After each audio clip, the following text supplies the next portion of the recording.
Washington, 1er juillet, Xinhua, la numérisation a eu pour effet d'accroître l'inclusion financière entre 2014 et 2017, l'Afrique et l'Asie étant des chefs de file en la matière, selon une étude du Fonds monétaire international, FMI, dévoilée mercredi. La technologie modifie le paysage du secteur financier, augmentant profondément l'accès aux services financiers, notent les auteurs Ratna Sae, Ulrich Eriksson von Hamen, Purvakara et Sumiko Ogawa. D'après cette étude, le Ghana, le Kenya, et l'Ouganda sont en tête en Afrique.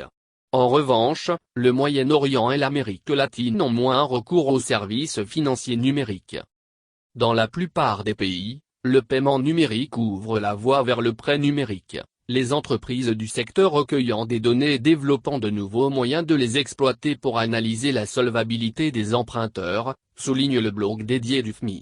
Et de relever que le marché du crédit, qui passe par des plateformes numériques reliant directement les prêteurs aux emprunteurs, a doublé en valeur entre 2015 et 2017. Jusqu'ici concentré en Chine, aux États-Unis et au Royaume-Uni, ce secteur semble croître dans d'autres pays tels que l'Inde et le Kenya, d'après l'institution. Lors de la pandémie de nouveau coronavirus, la technologie a favorisé de nouvelles opportunités au sein du secteur des services financiers numériques en permettant d'accélérer et d'améliorer l'inclusion financière sur fond de distanciation sociale et de confinement, notent les auteurs. Selon eux, des ménages à faible revenu et de petites entreprises peuvent bénéficier grandement des avancées en matière de paiement électronique, de services dans la fintech et de banques en ligne.